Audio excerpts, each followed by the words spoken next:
What's up, suckers? It's me. I'm back, and I have a new friend with me today. Well, new to you, not so much to me. This is my buddy Anso.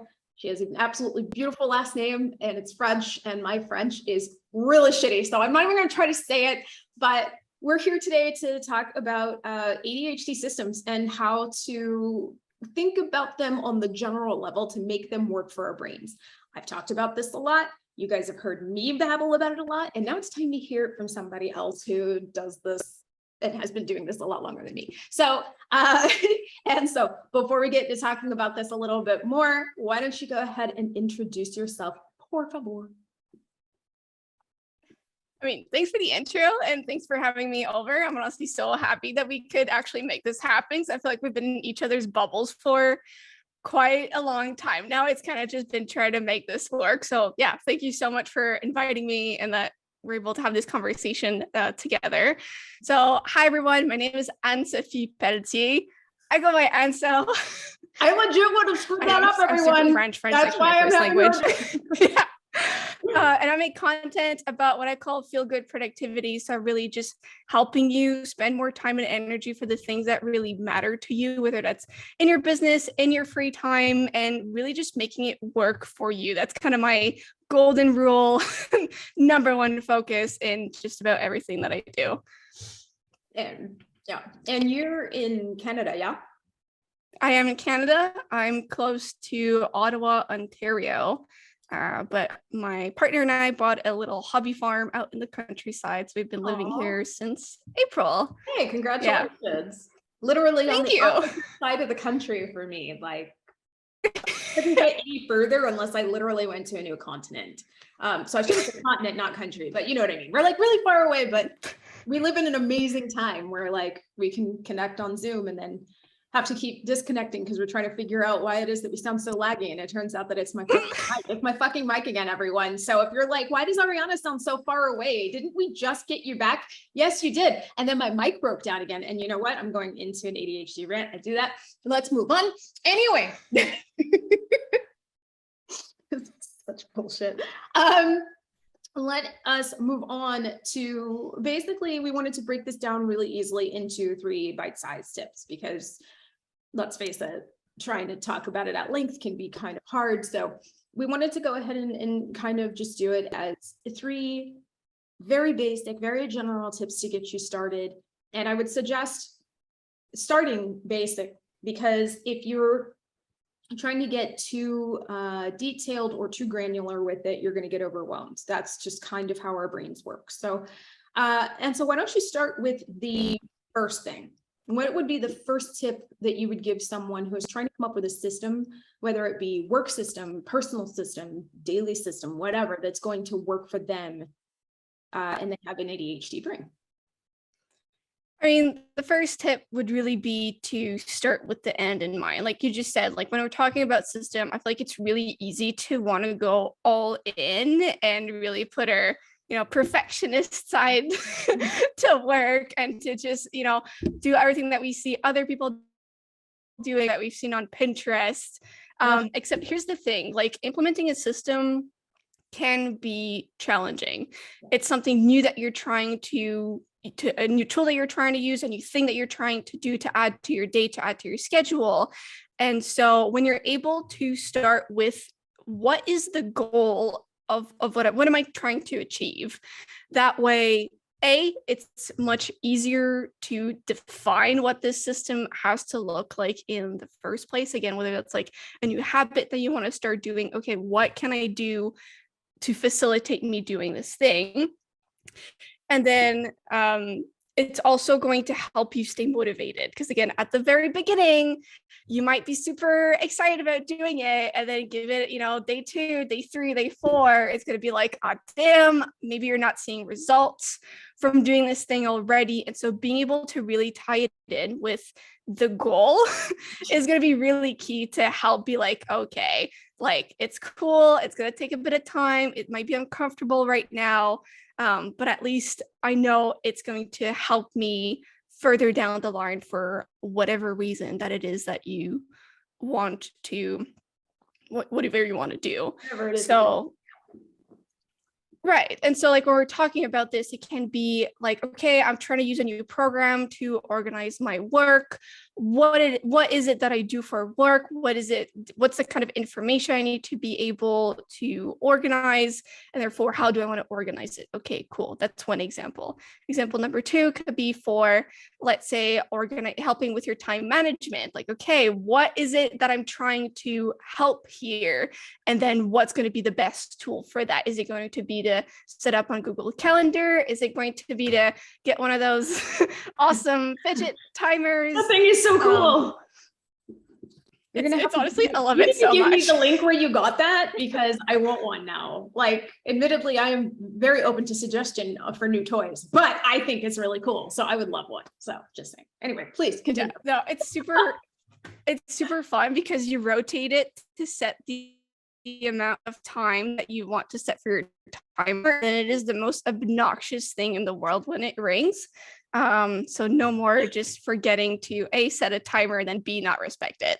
That is brilliant. Yeah. And if you guys are listening through the podcast and not actually watching, it's like a cube, but it's a clock. It's a cube and a clock.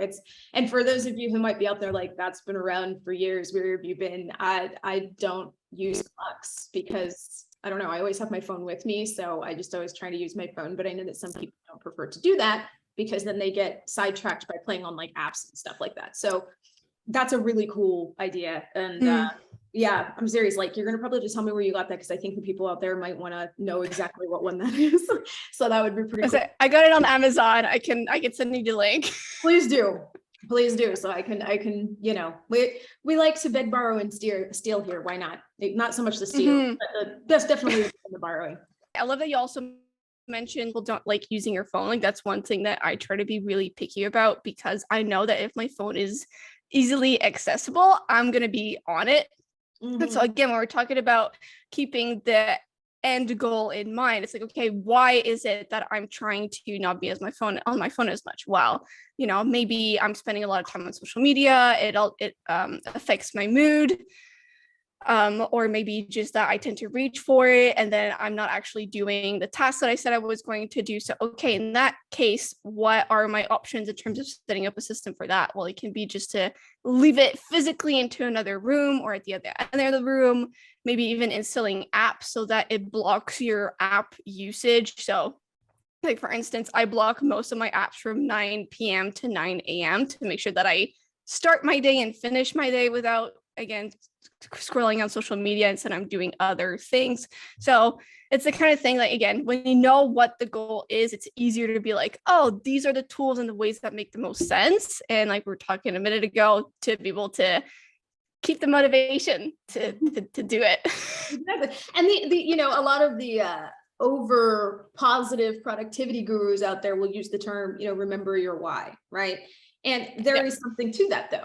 You have to remember why you're doing things, because it's really easy to forget when things start getting hard, especially for us, because with ADHD brains, when we don't get immediate satisfaction, we assume that we're doing something wrong.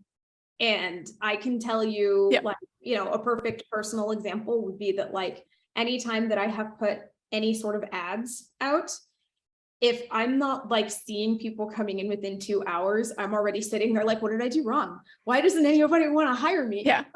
Maybe I should just cancel it. Yeah, maybe I should just cancel it. Obviously, I messed this up. Maybe I need to change this.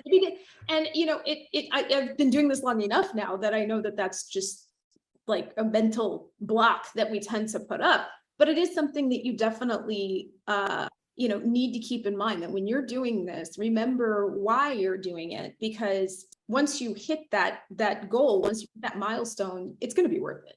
You just have to get there first. Yep.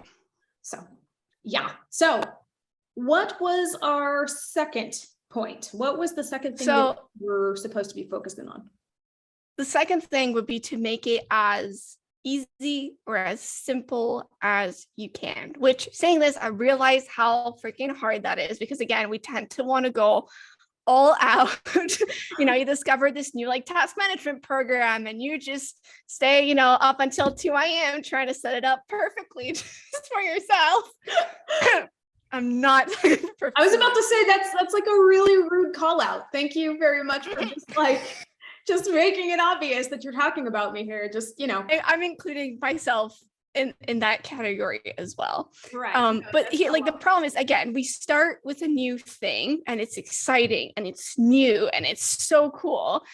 And even if it takes 15 steps, you're like, oh, it's fine. Like, I can totally do it. Except then again, you get to day 3, you get to day 5, you get to day 10. And if it's not easy and accessible and fairly easy to do, like, you're maximizing your chances of not being able to keep doing it. Can't replicate exactly. Yeah. So for instance, like, I know you created ClickUp templates, which is great. I'm a huge fan of ClickUp, part of it being because it's so easy to use in terms of it's accessible on your computer, it's accessible on your phone. Therefore, you might be out and about, you have an idea of something you want to create. Cool. Into ClickUp it goes. Mm-hmm. Yep. Right. And so when it comes to being able to keep doing these things, you're just maximizing your chances of being able to do it. And again, I just mentioned ClickUp, but it doesn't have to be ClickUp per se as well. That said, I will say that's part of why I love computer tools as opposed to their paper versions. Mm-hmm. So like a few minutes ago, I mentioned Google Calendar. Love Google Calendar because, again, accessible on your computer, accessible on your phone. You just went to an appointment, let's say for the dentist, I need to see you again, no problem. You can input it there and then, as opposed to, oh, wait, I need to fish out my planner. Oh, wait, maybe you didn't bring a pen. And then that turns into a mess. Yeah. And one thing that you definitely want to keep in mind when you're trying to figure out what to use, and it's okay to get it wrong at first, and we'll get into that in a bit. But when you are trying to figure out what's going to work for you, if you really don't know where to go, if you start getting overwhelmed with all the different options, because there are 9 billion options out there, the next, you can even back up a little bit and kind of do a profile of yourself. What kind of things work really well for you? Are you the kind of person that's like, I like colors. I like being able to put tons and tons of colors around so I can color code. Or no, I'm the kind of person, I need things to be like black and white. The more colors there are, the crazier I'm going to be. And I'm just going to sit there. I'm the opposite. See, right? And so like, I'm the kind of person, I actually love colors. I do. But like, I know people who are like, the more colors that are there, the more I'm just going to be screwing around, making it look pretty instead of doing my work, right? So sit down and be honest with yourself. Write down about 3 to 5 things that you would say, I think that this is going to be what I'm going to need out of my tools to make sure that I'm going to be able to use it to its greatest advantage. And then use those things to shop around, to figure out whether or not this is going to work or that's going to work. And that'll at least cut it down for you. So that's definitely what I would suggest. But yeah, like simplicity is key. If you make it too difficult and you can't replicate it, eventually you're going to have one of those days where your brain's like, I don't feel like doing this. And then you're just going to do it. And then it's going to like die by the side of the road. So for sure, that's an awesome one. Totally. No, yeah. And I think that's where like having that initial step of figuring what the end goal is can be a really awesome filter when it comes to being able to pick which option is right. Yes. Right. Absolutely. Again, like when it comes to say organizing all your tasks, like, do you need all of the bells and whistles that say ClickUp has, or are you good with just having like Google Calendar and a to-do list on your notes app? Mm-hmm.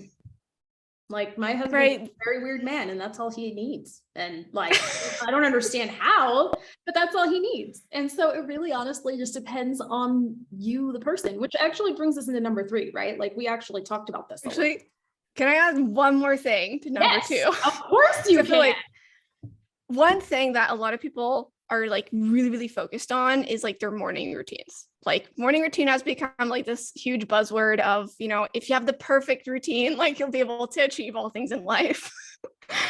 And yet I feel like when we have ADHD, it's kind of this love and hate relationship. Like we realize how good it can be for us, how much it can help us prime for the day. But at the same time, some of us just hate this whole like, oh, I have to do all these things right when I get up. And like, for some of us, it's also just like the structure of it.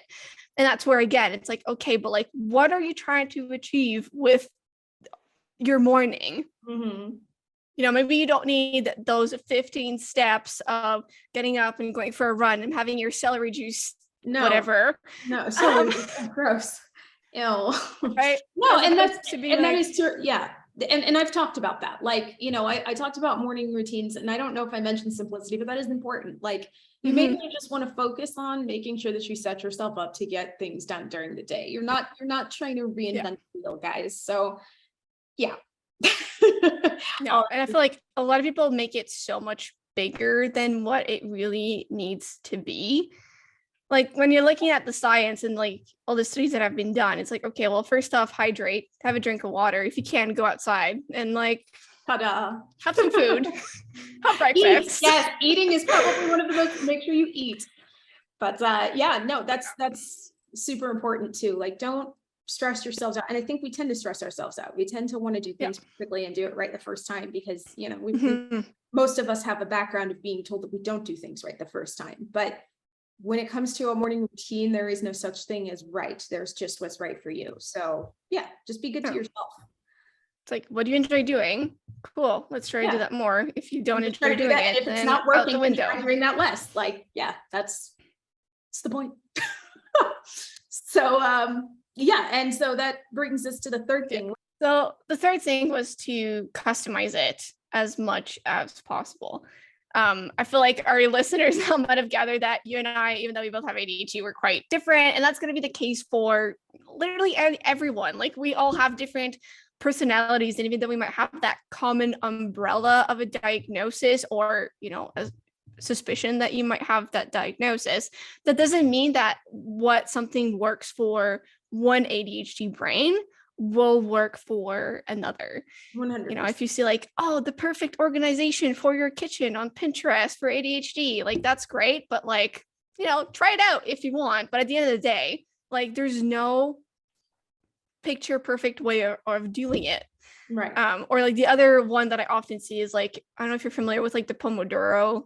Yes. You probably know what it is. Yep. Right. Basically, Pomodoro being that you work for 25 minutes, you take a 5-minute break, you work for 25 minutes, you take a 5-minute break, and you do this 25-5 cycle 3-4 times. And that is like one work block.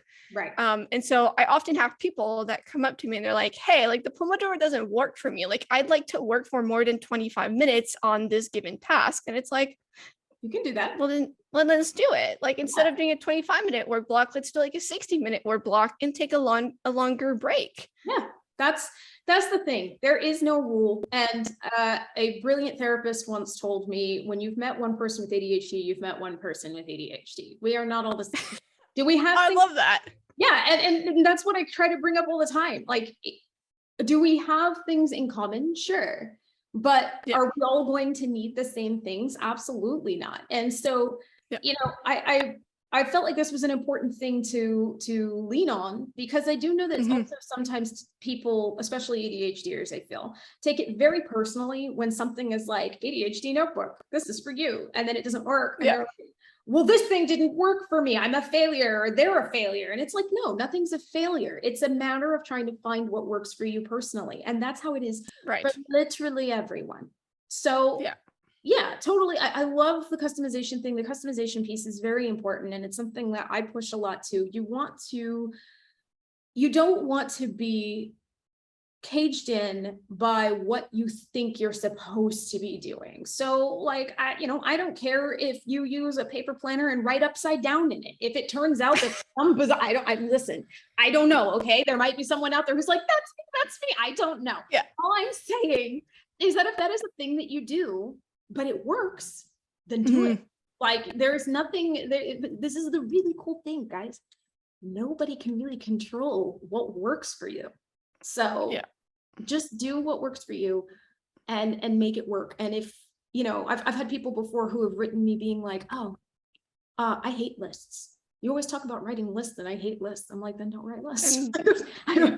My way of doing things is just one way that I have found to make it work. But if lists don't work for you, then don't write lists. That's cool. Yeah. No, and I love that. Yeah. I love that you said caged in, like literally that way, because I feel like, again, sometimes we see these these names, this is the technique XYZ, like we're talking about Pomodoro earlier. And like, you just feel boxed into, this is how this system works. And so it can be, therefore, again, like, yeah. right. Or like, this is how you should organize your pantry in your house. And like, just feel like this is what it is. And then, it doesn't work for you. And then just feeling like you're caged into that definition or that framework that someone showed you. And it's like, you know what? Like, if it doesn't work for you, it doesn't work for you. And that's fine. Like, it doesn't have to be applied perfectly. And I think this is where a lot of people create that hurdle, is they have to apply it perfectly. Otherwise, they're not applying it right. Absolutely. Instead of focusing on, you know what, instead of having the snacks at eye level, I want to put my snacks way below. I don't know. Yeah. That was coming back to my pantry example. But like, you pantries a lot right now. It's lunchtime, so it's fine. What though?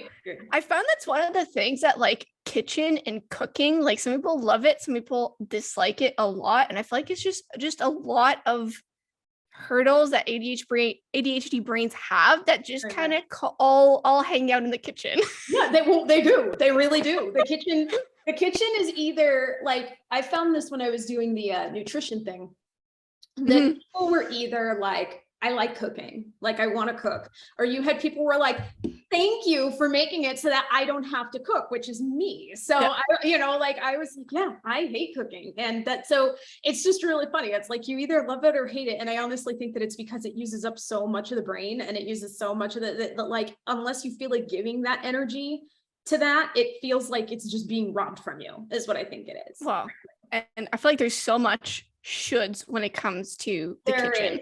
This is how you should organize all your cupboards. This is how you should cook. This is how you should meal plan.